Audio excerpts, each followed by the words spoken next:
Hi all, welcome to my YouTube channel. എല്ലാവർക്കും Ancy tech YouTube ചാനലിലേക്ക് സ്വാഗതം. നമ്മുടെ ഇലക്ട്രിക്കൽ ക്വസ്റ്റ്യൻ ബാങ്ക് സീരീസ് 41 ആണ്. അപ്പോൾ സീരീസ് 40 വരെ കാണാത്തവർ കാണുക. നമ്മുടെ യൂട്യൂബ് ചാനലിലെ പ്ലേലിസ്റ്റ് നോക്കുകയാണെങ്കിൽ നിങ്ങൾക്ക് കാണാൻ പറ്റും. അതോടൊപ്പം തന്നെ ഇത് നമ്മുടെ അസിസ്റ്റൻറ്റ് ഇലക്ട്രിക്കൽ ഇൻസ്പെക്ടറേറ്റ്, അതുപോലെ assistant engineer, sub engineer, pump operator, അതുപോലെ ITയുടെ ഇലക്ട്രീഷ്യൻ എക്സാംസിനെല്ലാം വളരെ യൂസ്ഫുൾ ആയിരിക്കും. നമ്മളിതിൻ്റെ എല്ലാം കോച്ചിങ് കൊടുക്കുന്നുണ്ട്. ഇൻട്രസ്റ്റ് ആയവർക്ക് ഈ നമ്പറിൽ കോൺടാക്ട് ചെയ്യാം. സബ് എഞ്ചിനീയറിൻ്റെ ഒരു പുതിയ ബാച്ച് നമ്മൾ മൺഡേ സ്റ്റാർട്ട് ചെയ്തിട്ടുണ്ട്. ഓക്കെ, അതോടൊപ്പം തന്നെ നമുക്ക് ഡെയിലി 3 hours ആണ് അക്കാഡമി ലൈവായിട്ട് ക്വസ്റ്റ്യൻ പേപ്പർ ഡിസ്കഷൻ ഉണ്ട്. അപ്പോൾ അതിൻ്റെ ഡീറ്റെയിൽസ് ഞാൻ ലിങ്ക് ഡിസ്ക്രിപ്ഷനിൽ ഇടാം. നാളെ നമുക്ക് 2 ക്ലാസ് ഉണ്ട്. 10:30 ഒരു ക്ലാസ് ഉണ്ട്, അതുപോലെ തന്നെ 3:30 ഒരു ക്ലാസ് ഉണ്ട്. ഓക്കെ, അതോടൊപ്പം തന്നെ നമ്മുടെ അക്കാഡമിയിൽ ഇപ്പോൾ പുതുതായിട്ട് ബാച്ച് കോഴ്സസ് റണ്ണിങ് ആണ്.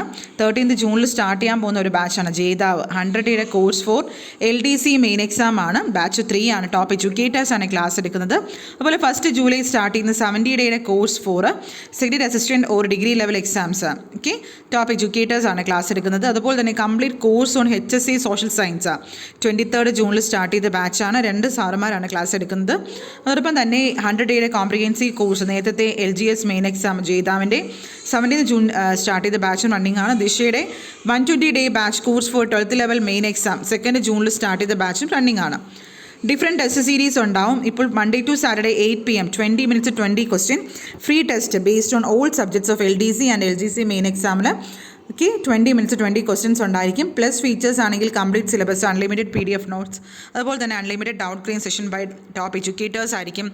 വീക്കിലി ഫ്രീ മോക്ക് ടെസ്റ്റ് ആയിരിക്കും. ഓക്കെ, അതുപോലെ തന്നെ നിങ്ങൾക്ക് ഇപ്പോഴുള്ള ഓഫറാണ് 6+1 കോംബോ, 12+2 കോംബോ. 6 മാസം സബ്സ്ക്രിപ്ഷൻ എടുക്കുന്നവർക്ക് 1 മാസം കൂടി സൗജന്യമായി നൽകുന്നു. അതുപോലെ 12+2 കോംബോ 12 മാസം സബ്സ്ക്രിപ്ഷൻ എടുക്കുന്നവർക്ക് 2 മാസം കൂടി സൗജന്യമായി നൽകുന്നു.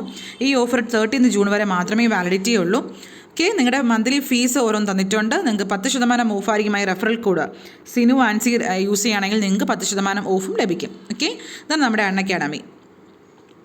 ഓക്കെ, അപ്പോൾ നമ്മുടെ ഇന്നത്തെ ക്ലാസ്സിലൂടെ നമുക്ക് പോവാം. അപ്പോൾ സ്റ്റാർട്ട് ചെയ്യാം. First question: the mass of an ion liberated at an electrode is directly proportional to the quantity of electricity. The above statement is associated with the mass of an ion liberated at an electrode എന്ന് പറയുന്നത് directly proportional to the quantity of electricity ആണ്. ആ above statement ഏതുമായിട്ട് related ആണ്? Newton's law ആണോ, Faraday's law of electromagnetic ആണോ, Faraday's law of electrolysis ആണോ, Gauss's law ആണോ? ഏതാണ്? It is Faraday's law of electrolysis. Option D ആണ് വരുന്നത്. അടുത്ത രണ്ടാമത്തെ question: the charge required to liberate 1 gram equivalent of any substance is known as dash constant. The charge required to liberate 1 gram equivalent of any substance എന്ന് പറയുന്നത് time ആണോ, time constant ആണോ, Faraday's constant ആണോ, Boltzmann constant ആണോ? It is option B, Faraday's constant ആണ്. During the charging of a lead acid cell what happens? Voltage increases ആണോ, gives out energy ആണോ, cathode become dark chocolate brown in colour ആണോ, അത് specific gravity of H2SO4 decreases ആണോ? എന്ത് പറ്റും? Charge ചെയ്യുന്ന സമയത്ത്, ഡ്യൂറിങ് ചാർജ് ചെയ്യുന്ന സമയത്ത് എന്ത് പറ്റും? ലെഡ് ആസിഡ് സെല്ല് ചാർജ് ചെയ്യുന്ന സമയത്ത് അതിൻ്റെ വോൾട്ടേജ് എന്താണ്? ഇൻക്രീസ് ആവുകയാണ് ചെയ്യുന്നത്. The capacity of lead acid cell does not depends on it. Capacity, lead acid സെല്ലിൻ്റെ കപ്പാസിറ്റി ഡിപ്പെൻഡ് ചെയ്യാത്ത ഏതിനെയാണ്? ടെമ്പറേച്ചർ ആണോ, റേറ്റ് ഓഫ് ചാർജ് ആണോ, റേറ്റ് ഓഫ് ഡിസ്ചാർജ് ആണോ, ക്വാണ്ടിറ്റി ഓഫ് ആക്റ്റീവ് മെറ്റീരിയൽ ആണോ? ഇതാണ്. It is option B, rate of ചാർജിനെ depend ചെയ്യുന്നില്ല. അടുത്ത അഞ്ചാമത്തെ question: during charging the specific gravity of the electrolyte of a lead acid battery. Charging സമയത്ത് specific gravity of electrolyte of lead acid battery increases ആണോ, decreases ആണോ, അതോ remain same ആണോ, അതോ ബിക്കം 0 ആണോ? ഏതാണ്? It is option A, increases. Okay, it is option A, increases. അടുത്ത ആറാമത്തെ question: the path of magnetic flux in a transformer should have. The path of a magnetic flux in a transformer should have high resistance, high reluctance, low resistance, low reluctance. എന്തായിരിക്കും ട്രാൻസ്ഫോമറിലുള്ളത്? Path of magnetic flux in a transformer എന്ന് have low reluctance ആണ്. അടുത്ത ഏഴാമത്തെ question: no load on a transformer is carried out to determine. No load test, ട്രാൻസ്ഫോമറിൻ്റെ no load test is carried out to determine. ഏത് loss കണ്ടുപിടിക്കാനാണ്? കോപ്പറിലാണോ, magnetizing ആണോ, magnetizing current and loss ആണോ, efficiency of the transformer ആണോ? ഏതാണ്? No load test on a transformer is carried out to determined. Option C, magnetizing current and loss ആണ്. Okay, അടുത്ത എട്ടാമത്തെ question: the dielectric strength of transformer oil is expected to the 1 kV ആണോ, 33 kV ആണോ, 100 ആണോ, 330 ആണോ? ഇതാണ്. It is option B, 33 kV. അടുത്ത ഒൻപതാമത്തെ ക്വസ്റ്റ്യൻ: ഈ capacitor store 0.25 coulombs at 10 volt. It's capacitance is. Okay, ഇതിൽ നമ്മുടെ Q തന്നിട്ടുണ്ട്. Q = 0.24 ആണ്. വോൾട്ടേജ് തന്നിട്ടുണ്ട്. Okay, 10 volt. അപ്പോൾ നമ്മുടെ കപ്പാസിറ്റൻസ് C = എന്താണ്? Q/V. അപ്പോൾ നമ്മുടെ അത് വെച്ച് നമുക്ക് സബ്സ്റ്റിറ്റ്യൂട്ട് ചെയ്ത് നോക്കാം. അപ്പോൾ നമ്മുടെ ആൻസർ വന്നിട്ട് എത്ര കിട്ടും? ഇറ്റ് ഈസ് ഓപ്ഷൻ എ, 0.024 കിട്ടും. അടുത്ത 10ാമത്തെ question for making a capacitor it is better to select a dielectric having. ഒരു കപ്പാസിറ്റർ ഉണ്ടാക്കുമ്പോൾ ഏത് ഡയലക്ട്രിക് ആണ് നമ്മൾ സെലക്ട് ചെയ്യാനുള്ളത്? ലോ പെർമിറ്റിവിറ്റി ആണോ, ഹൈ പെർമിറ്റിവിറ്റി ആണോ, permittivity same as that of air ആണോ, permittivity slightly more than that of air ആണോ? It is option B high permittivity ആണ്. The units of capacitance are, കപ്പാസിറ്റൻസിൻ്റെ യൂണിറ്റ് എന്താണ് നമ്മുടെ ഈ ഫോർമുല ഒക്കെ C equal to Q by V അല്ലേ. ക്യൂവിൻ്റെ യൂണിറ്റ് കൂളുംബ്, വിയുടെ യൂണിറ്റ് ഓൾട്ട്. അപ്പോൾ എന്താണ്? Coulombs per volt. Option B ആണ് വരുന്നത്. അടുത്ത 12ാമത്തെ question the power consumed in a circuit element will be least when the phase difference between the current and voltage is. The power consumed in a circuit element എന്ന് പറയുന്നത് will be least, കുറവാവുന്നത് എപ്പോഴാണ്? When the phase difference between voltage and current എന്ന് പറയുന്നത് 180 degree ആണോ, 90 ആണോ, 60 ആണോ, 0 ആണോ? It is option B 90 degree. അടുത്ത 13ാമത്തെ question the RMS value and the mean value is the same in the case of. ഏതിലാണ് RMS value mean value same ആവുന്നത്? ട്രയാങ്കിൾ ആണോ, സൈൻ ആണോ, സ്ക്വയർ ആണോ, half wave, rectified sine wave ആണോ? ഏതാണ്? It is option C square wave. Okay. അടുത്ത 14ാമത്തെ question for the same peak value which of the following will have highest RMS value. For the same peak value which of the following wave will have the highest RMS value? ഉള്ളത് ഏതാണ്? Square wave ആണോ, half wave, rectified sine wave ആണോ, triangular ആണോ, sine wave ആണോ? ഏതാണ്? It is option A square wave. അടുത്ത 15ാമത്തെ question for the same peak value which of the following wave has least mean value. Least ഉള്ള ഏതാണ്?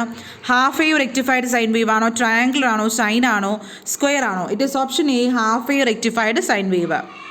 അടുത്ത 16ാമത്തെ question in which of the following equipment direct current is needed. Direct current needed ആയിട്ടുള്ള equipments ഏതൊക്കെയാണ്? Telephones ആണോ, relays ആണോ, time switches ആണോ, all of the above? It is option D all of the above. അടുത്ത 17ാമത്തെ question materials exhibiting zero value of resistivity are known as. Conductors ആണോ, semi conductors ആണോ, insulators ആണോ, super conductors ആണോ? Zero value of resistivity ആണെങ്കിൽ ഏതാണ്? It is option D super conductors. Okay. അടുത്ത question 18ാമത്തെ question dash has a lower relative permeability and is used principally in field frames when cost is of primary importance and extra weight is not optionable. അതായത് objectable ആണ്. Okay. ഏതാണ് താഴെ തന്നിരിക്കുന്നതിന് ഏതിനാണ്? Low relative permeability ആണ്. അതുപോലെ തന്നെ ഇത് എന്താണ്? യൂസ് പ്രിൻസിപ്പലി ഇൻ ഫീൽഡ് ഫ്രെയിംസിലൊക്കെ യൂസ് ചെയ്യുന്നുണ്ട്. അതിൻ്റെ കോസ്റ്റ് എന്ന് പറയുമ്പോൾ പ്രൈമറി ഇമ്പോർട്ടൻസ് ആണ്, കോസ്റ്റ് ഇമ്പോർട്ടൻസ് ആണ്. അതിൻ്റെ വെയിറ്റ് നമ്മൾ എടുക്കുന്നില്ല. ഓക്കെ. വെയിറ്റ് നമ്മൾ കണക്കാക്കുന്നില്ലെന്നാണ് ഉദ്ദേശിക്കുന്നത്. അപ്പോൾ ഏതായിരിക്കും? ഓപ്ഷൻ സി ആണ്, ഡി ആണ്, കാസ്റ്റ് അയൺ ആണ്.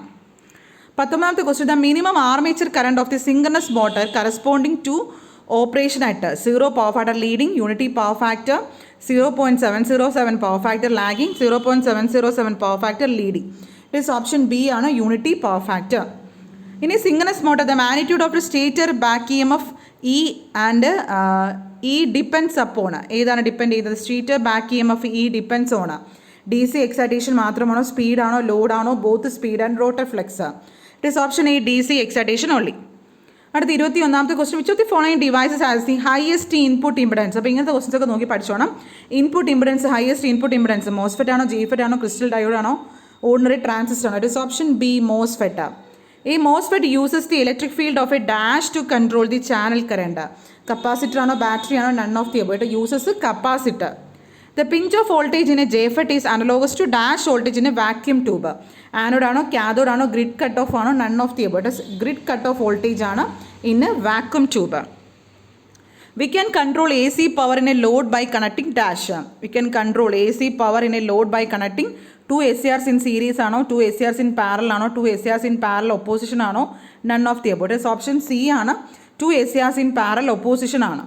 അടുത്ത 25 when SCR starts conducting then dash loses all control. Gate ആണോ, കാഥോഡ് ആണോ, ആനോഡ് ആണോ, none of the above. It is option A gate. SCR conduct ചെയ്യാൻ തുടങ്ങുമ്പോൾ ഗേറ്റ് ആണ് കൺട്രോൾ നഷ്ടമാകുന്നത്. ഓക്കെ. അപ്പോൾ ഇത്രയാണ് ഇന്നത്തെ 25 ക്വസ്റ്റ്യൻസ്. അപ്പോൾ എല്ലാവരും പഠിക്കുക, ഇമ്പോർട്ടൻറ്റ് ക്വസ്റ്റ്യൻസ് ആണ്. ഓക്കെ. അപ്പോൾ നാളെ നമുക്ക് അടുത്ത 25 ക്വസ്റ്റ്യൻസ് ആയിട്ട് നോക്കാം. Okay, thank you.